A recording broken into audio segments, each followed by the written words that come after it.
Niba ari ikomeye cyane yandikiwe Leta Zunze Ubumwe za Amerika by'umwihariko Marco Rubio. Marco Rubio ngira ngo murabyibuka neza kari sekreteri wa Leta Zunze Ubumwe za Amerika, aho uyu munyamabanga wa Leta Zunze Ubumwe za Amerika ari umuntu ukomeye cyane ndetse akaba yarashyize igitutu ku Rwanda, byatumye AFC M23 ihitamo gusubira inyuma mu mujyi wa Uvira. Marco Rubio rero yandikiwe iyi baruwa by'umwihariko kugira ngo bamwibutse inzira ishoboka yakemura iki kibazo, cyane ko ngo Perezida Felix Antoine Tshisekedi Chilombo akomeje kwirengagiza nkana amasezerano yashyizeho umukono, agatuma hakomeza kubaho imirwano. Reka twumve ibikubiye muri iyi baruwa, iraza gutuma twumva neza ibyo bari kubwira Marco Rubio, niba byumva cyangwa atabyumva. Ikigenze nuko twumva neza ubutumwa uyu munyamabanga wa Leta Zunze Ubumwe za Amerika yahawe n'abaturage ba Repubulika Iharanira Demokarasi ya Kongo, aho bari kumubwira nibura igishobora kuba cyakemura impamvu muzi y'ibibazo by'uburasirazuba bwa Repubulika ya Demokarasi ya Kongo, ku Rwanda rwakomeje kugenda rubivuga ndetse n'amahanga, ariko u Rwanda rwo rushyigikiye ibiganiro bya Washington na Doha ko ari byo bizakemura ikibazo, nubwo byasabwe na Repubulika Iharanira Demokarasi ya Kongo. Perezida w'u Rwanda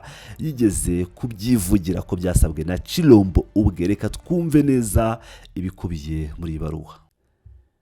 Iyi baruwa nk'uko bigaragara yandikiwe nyakubahwa Marco Rubio, Minisitiri w'Ububanyi n'Amahanga wa Leta Zunze Ubumwe za Amerika, anashyiraho aderesi za Minisiteri y'Ububanyi n'Amahanga Leta Zunze Ubumwe za Amerika, Washington DC, ndetse akaba ari ibaruwa yamenyeshejwe cyangwa bimenyeshejwe Komisiyo ishinzwe Ububanyi n'Amahanga mu nteko ishinga amategeko ya Leta Zunze Ubumwe za Amerika, Komisiyo ishinzwe Ububanyi n'Amahanga muri Sena muri Leta Zunze Ubumwe za Amerika, nyakubahwa Masad Boulos, umujyanama wihariye wa Perezida ku bibazo bya Afurika ndetse n'ibibazo by'Abarabu n'Uburasirazuba bwo hagati, Minisiteri y'Ububanyi n'Amahanga ya Leta Zunze Ubumwe za Amerika i Washington DC. Abo ni abamenyeshejwe kuri iyi baruwa. Impamvu gusaba byihutirwa inkunga ya Leta Zunze Ubumwe za Amerika mu gutegura no gushyigikira ibiganiro by'igihugu byagutse kandi byuzuye muri Repubulika Iharanira Demokarasi ya Kongo. Nyakubahwa Minisitiri w'Ububanyi n'Amahanga, tubandikiye tubasaba mu cyubahiro gikwiye, tubasaba gushishikariza Leta Zunze Ubumwe za Amerika gukoresha byihutirwa imbaraga zayo zikomeye mu bya diplomasi na politiki, hagamijwe guteza imbere no gushyigikira ibiganiro by'igihugu by'ukuri byagutse kandi byuzuye muri Repubulika Iharanira Demokarasi ya Kongo. Muri ibi bihe bikomeye igihugu gikomeje kunyuramo, ibyo biganiro nibyo byonyine bigaragara nk'inzira yizewe iganisha ku mahoro arambye muri Kongo ndetse no kwituze n'iterambere ry'ubukungu burambye mu karere kose k'ibiyaga bigari. Mu buyobozi bwa Perezida Trump, imbaraga mwashyizemo zatumye habaho intambwe zigaragara mu bya diplomasi mu mezi ashize, zirimo kwemezwa kw'amasezerano ya Washington ku wa 4 Ukuboza ku nkunga ya Leta Zunze Ubumwe za Amerika. Qatar yakomeje gufasha mu gutuma hasinywa amasezerano rusange Cadre hagati ya guverinoma ya Repubulika ya Demokarasi ya Kongo n'umutwe witwaje intwaro wa AFC M23. Vuba kandi kuba harabayeho gusubira inyuma kw'ingabo za AFC M23 mu mujyi wa Uvira byabaye nyuma y'igitutu gikomeye cyashyizweho na Leta Zunze Ubumwe za Amerika, byagaragaje ubushobozi budasanzwe bw'igihugu cyanyu mu guhindura imyitwarire y'abakinnyi bakomeye no kuyobora icyerekezo cy'ibibera ku butaka. Icyakora izo mbaraga zanyu zishobora guteshwa agaciro mu gihe ikibazo gikomeje gukemurwa hakoreshejwe uburyo bufunganye bwitandukanya ku ruhande rw'u Rwanda n'ibikorwa bya AFC M23, mu gihe hanagaragazwa ukwiyoroshya gukabije ku birebana na Perezida Tshisekedi n'ubutegetsi bwe.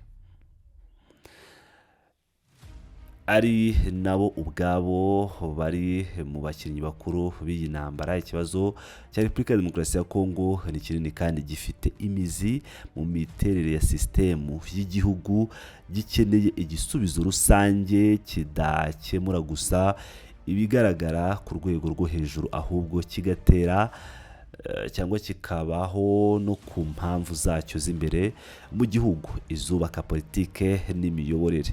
Izo mpamvu zirimo intege nke z'igihe kirekire mu miyoborere, ibibazo bikomeye cyane bijyanye n'ubwenegihugu n'imibanire y'imiryango bidakemurwa, intege nke zikomeje kugaragara mu nzego z'umutekano, kudahanwa kw'abakoze ibyaha ndetse n'icyorezo cya ruswa, kurenga ku itegeko nshinga kenshi, imvugo z'urwango, ibibazo byo kutizerwa kw'amatora ndetse no ku nzira zizewe binyuze mu biganiro bya politiki birimo bose. Bityo rero ibiganiro by'igihugu byagutse kandi birimo bose ntibikenewe gusa, ahubwo ni ngombwa, birihutirwa kandi byagira umumaro ukomeye mu nyungu z'ingenzi za Leta Zunze Ubumwe za Amerika. Ibiganiro nk'ibyo nibyo byonyine byarenza imipaka y'imbogamizi ziri mu ngamba za Washington na Doha, bigahuza abakinnyi bose bireba, abitwaje intwaro n'abatitwaje intwaro, kandi bigakemura ibibazo by'ingenzi by'imizi birimo ibisabwa n'abaturage b'abatutsi bijyanye n'ubwenegihugu bwabo, ivugurura ry'imiyoborere, ivugurura ry'urwego rw'umutekano, ubutabera n'ishyirwa mu bikorwa ry'inshingano, inzira z'amatora, kurwanya ruswa hamwe n'izindi mpamvu zubakiyeho amakimbirane y'igihe cyashize n'ay'ubu.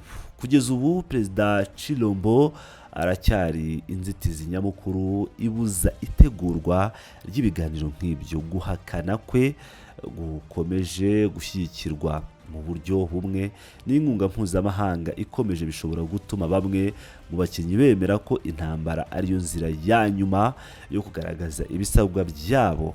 Ibi byongera cyane ibyago byo kongera gukara kw'amakimbirane, harimo n'igeragezwa ryo guhirika ubutegetsi no kuva cyangwa guhindura ubutegetsi hakoreshejwe imbaraga, bikagira ingaruka zikomeye cyane kuri Repubulika ya Demokarasi ya Kongo no mu karere kose. Ni muri urwo rwego Leta Zunze Ubumwe za Amerika zikiri mu bakinnyi mpuzamahanga bake cyane bashobora guhatira impande zose kubahiriza agahenge nyako no kwinjira nta mananiza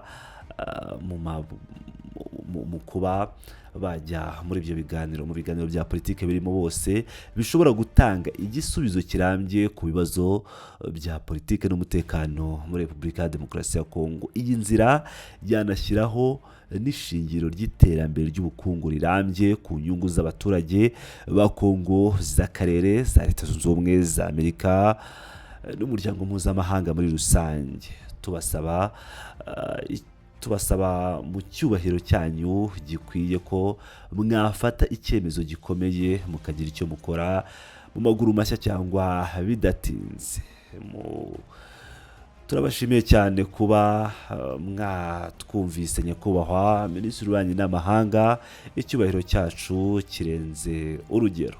Ku izina rya Congo 2060 Senga Jean Mobert Temumi Patricia nibo bigaragara ko banditse iyi baruwa. Ngira ngo murabyumvira neza cyane. Ni baruwa igaruka kuri byinshi, by'umwihariko mu gusaba Leta Zunze Ubumwe za Amerika ko yafasha ko habaho ibiganiro bihuriweho by'abaturage bose ba Leta ya Repubulika Iharanira Demokarasi ya Kongo, aho bajya mu biganiro byagutse hagati y'abitwaje intwaro, abatitwaje intwaro. Ibi byakomeje gusabwa n'abakinnyi batandukanye cyangwa abaturage batandukanye, abavuga rikijyana ndetse n'abandi batandukanye barimo Senko na ICC, ubwo turavuga Kiliziya Gatolika ndetse n'abaprotesta. Abo bakomeje kugenda babisaba inshuro nyinshi, bavuga ko na Kabila agomba kuba ari muri aba bantu, Moise Katumbi ndetse n'abandi banyapolitiki bakomeye cyane muri Repubulika Iharanira Demokarasi ya Kongo. Reka dutegereze turebe niba Leta Zunze Ubumwe hari ikizabikoraho. Naho nge ni Pilot News TV.